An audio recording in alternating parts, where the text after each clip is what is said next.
વડોદરા શહેરના ખત્રીપોળમાં એટલે કે શ્યામવાલા કોમ્પ્લેક્સમાં જ એક હિન્દુનું મકાન મુસ્લિમને વેચવામાં આવ્યું છે અને મુસ્લિમને વેચવાતાની સાથે જ સ્થાનિકોમાં રોષ જોવા મળી રહ્યો છે। સ્થાનિક રહીશો દ્વારા જય શ્રી રામના નારા પણ લગાવવામાં આવ્યા છે અને વિરોધ કરવામાં આવ્યો છે। કલેક્ટર દ્વારા જ એક અસાન ધારાની પરમિશન સાથે દસ્તાવેજો કેન્સલ કરવાની માંગ પણ કરવામાં આવી છે। નગરસેવક સચિન પાટણવાડિયા સાથે જ પૂર્વ નગરસેવક મિનેશ શાહ પણ ઉપસ્થિત થઈ ગયા હતા। ખત્રીપોળ ભદ્ર કચેરી પાસે જ આ સનાતની ભાઈઓ ભેગા થયા છે અને વિરોધ કરી રહ્યા છે।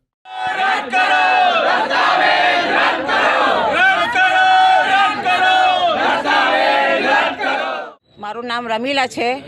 અમે મોટી છીપર ખત્રીપોળ પાણી ગેટ ગાડી રહીએ છીએ અને આ લતાબેને જે મકાન વેચ્યું છે એ એની મરજી પ્રમાણે કર્યું છે, પણ એ અમારે અહીંયા ગાડી ચાલે એવું નથી। કેમ કે એને દસ્તાવેજ કર્યો કઈ હિસાબે, કેવી રીતે કર્યો એને? કેમ કે એને ખાલી કરીને જતું રહેવાનું હતું, અમારે ખાલી નહોતું અહીં ગાડી કરવાનું, અમારે તો અહીં રહેવાનું છે। શું એની સમસ્યા છે? અને આ બાબતમાં એને જે આ બધું કર્યું છે એ દસ્તાવેજ દર કરી દેવો જોઈએ। અમારી એટલી માન્ય છે અને અમે માંગીએ છીએ કે અમારે આ તમારે દસ્તાવેજ દર કરી દો। મારું નામ પરેશ મહેન્દ્રકુમાર ઠાકોર છે।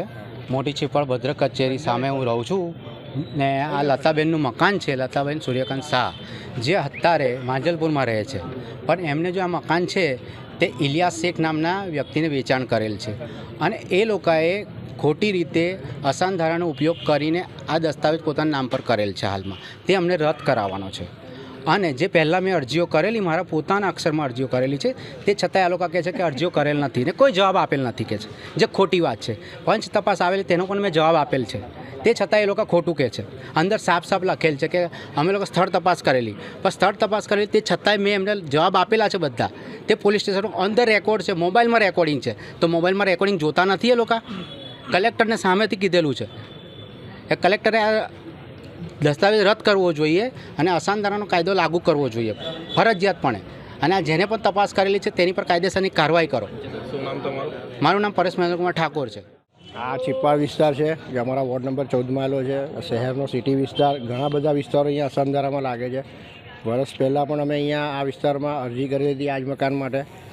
ત્યારબાદ આજે આ મકાનમાં જે ભાડુઆત રહેતા હતા એ એકદમ ખાલી કરી આજુબાજુના લોકોને કંઈક જાણ થઈ અને ખબર પડી કે કોઈક લઘુમતી કોમના વ્યક્તિને વેચવામાં આવી છે, તો એ લોકોએ પણ ફરી અત્યારે અરજી કરી છે, અમારી પાસે આવ્યા। અમે લોકોએ પણ કીધું કે અને આ વિસ્તારમાં આ રીતનું અસાનધારામાં જો મકાન ખાલી થાય તો આખો વિસ્તાર ધીરે ધીરે ખાલી થાય અને એ અમે ચલાવી લેવાય નહીં બિલકુલ બી। એટલે આના માટે અમે પૂરી લડત આપીશું। કાયદાકીય રીતે દસ્તાવેજ કઈ રીતે કેન્સલ થાય એની પ્રોસેસ પણ અમે અમારી રીતે આમાં આગળ વધારીશું ને જોડે અમારી જોડે વિસ્તારના 4 કાઉન્સિલર જોડે પૂર્વ કાઉન્સિલર મિનેશભાઈ શાહ પણ અત્યારે હાજર છે અને એ પણ આજે સવારથી આ કાર્ય માટે દોડી રહ્યા છે।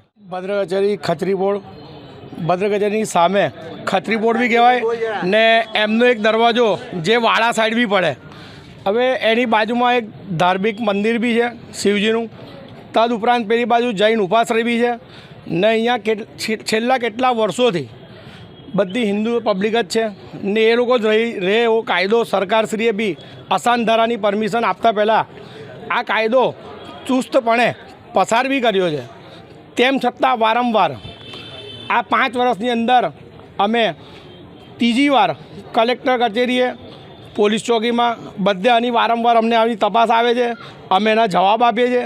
તેમ છતાં પણ સરકારી વસ્તુની અંદર કોઈ સરકારી કાર્ય જે સર્વિસ કરતો હોય એ માણસ આનું લાંચ લે છે કે શું લે છે ને કેવી રીતના આ દસ્તાવેજ થાય છે એની કલેક્ટરશ્રીએ સંપૂર્ણપણે તપાસ કરવી જોઈએ ને આ તપાસ ભરી ને જે પબ્લિક અહીંયા હમણાં હાલમાં ભેગી થઈ છે એમનો પ્રશ્ન જે હલ થાય એવી કલેક્ટરશ્રીને, પોલીસ કમિશનરશ્રીને અમે આ તમારા સમક્ષ રજૂઆત કરીએ છીએ।